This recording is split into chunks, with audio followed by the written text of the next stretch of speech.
Hey everybody, Chief Meteorologist Brad Panovich. Update on our winter event heading our way. There's definitely some trends for colder, which means probably more of a snow sleet event than a freezing rain event, which is good news. But if you're a snow lover, it's lower amounts. Now, people are very bipolar on this. They always want it to be a super big storm or they think there's no storm at all. I got news for you. There's a lot of things that happen in between, and this is one of those. So let's get to the trends. As I mentioned, yeah, things are trending colder, and this is partially because the system is a little bit weaker and a little further south, which means it's pulling in colder air. But the downside to that, and this is always the downside of it getting colder, is that you pull the drier air in as well, and you don't get as much moisture flow. So it's going to be snow. Here's the thing: I have a 90 to 100% confidence we're going to see snow fall from the sky on Friday night at some point. It's just still a matter of how much and for how long. So let's get to the details. We'll start with the surface map first.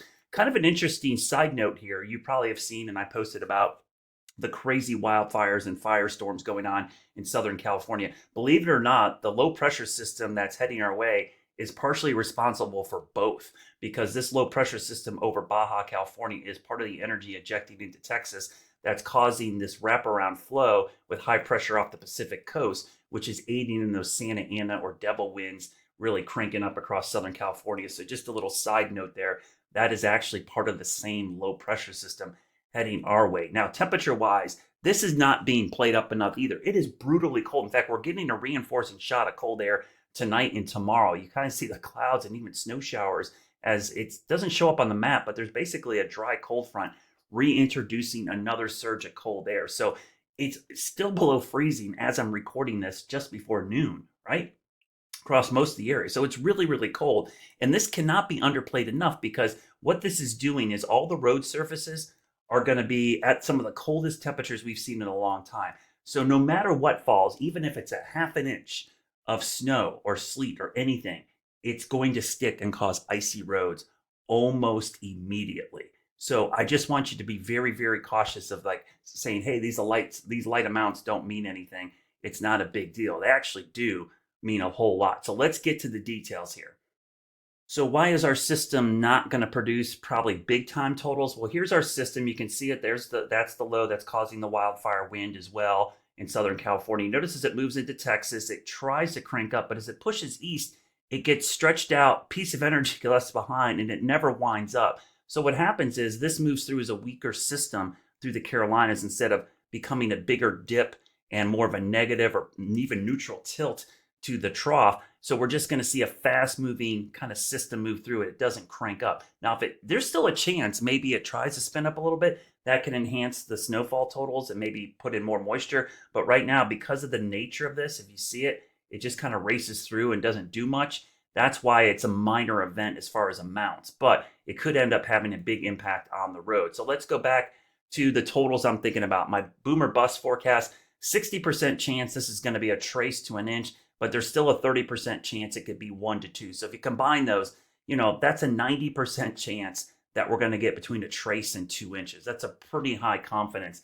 The boom part of this, 3 to 5 inches. I know a lot of folks tell me, oh, my app's saying we're getting 3 to 5 inches. That's bogus. There's not enough moisture for that. We're barely enough moisture to get 3 inches of snow or 4 inches of snow, let alone 5. That would mean it would have to be all snow and a very high snowfall ratio. That just doesn't look possible.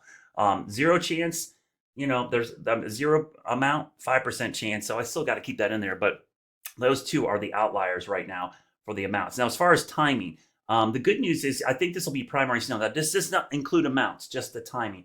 I think 5 o'clock is when things go downhill. Could it start earlier? Yeah, 3 or 4 with flurries, but the bulk of this starts at 5 o'clock across most of our area and goes into the overnight. It should start to wind down in the morning, but I still think we could see a little bit of a mix along and south Interstate 85. You guys know that's a typical spot. But even there, it'll start to snow, so that's the good news. It just could transition to a little bit of ice at the end. As far as impacts, if you're looking for the worst impacts, I'll put my head up here, kind of get out of the way.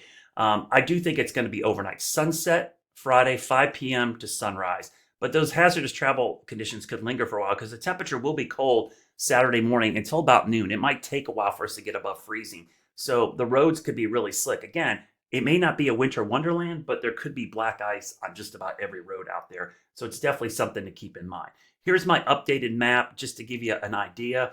I have 1 to 2 inches basically along in north I-85, south of 85, probably more traced to an inch, 2 to 3 up in here. Now, again, don't read too much in the specific amounts. These are pretty loosely lined up here.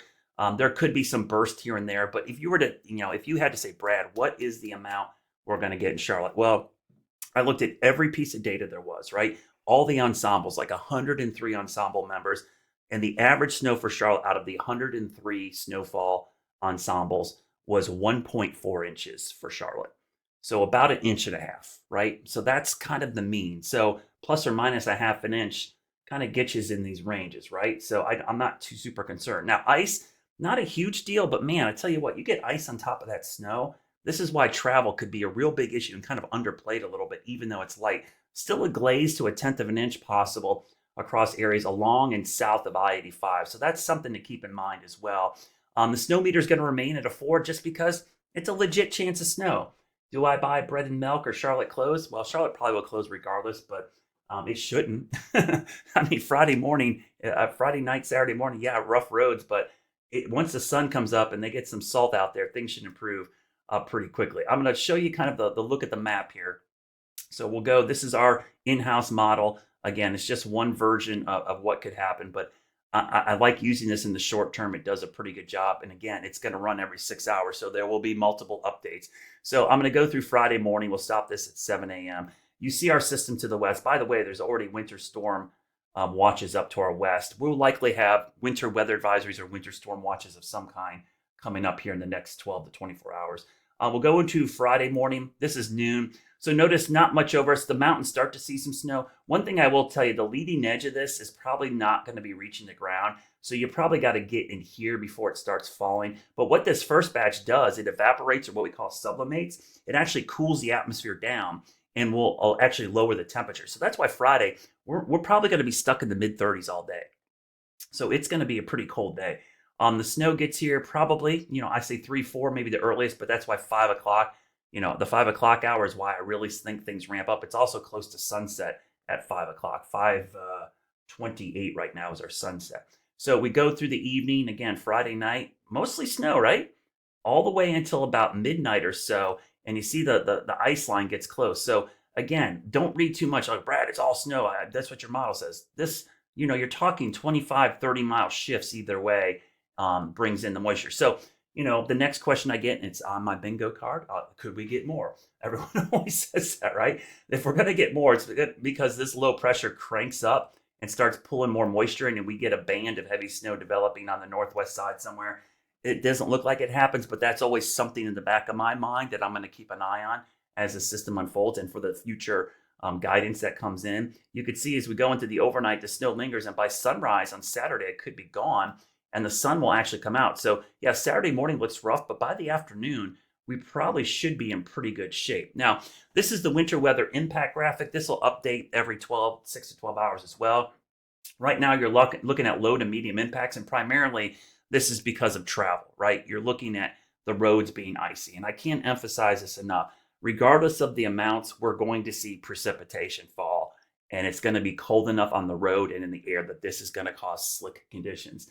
I posted a graphic, I think it was a couple days ago, it was Iowa. Iowa DOT found that 75% of crashes during winter weather happens when the snowfall was less than 2 inches. And that's in Iowa, right? Now, a lot of folks will say, yeah, because there's more 2-inch and less events. Sure, true. But what happens when there's light amounts, it doesn't look like there's a lot of snow. People drive more erratic. They drive faster. If it was a winter wonderland out there, most of you wouldn't leave the house. And other people, if they were driving, would drive at like 5 miles per hour. The worst case scenario is when it doesn't look bad out there and people drive fast and they get to a bridge or an overpass or a piece of black ice and they're going 50, 60 miles an hour and they're sliding all over the place. Those are the worst events. So just no matter what it looks like outside, trust me, the roads will be icy. Of course, I'll have updates throughout the next couple of days, but that's the latest. And make sure you're checking out my Facebook page. I post frequent updates all the time. So right now, if you're wishing for snow, we're getting it. It's only going to be about an inch if you were to ask me right now.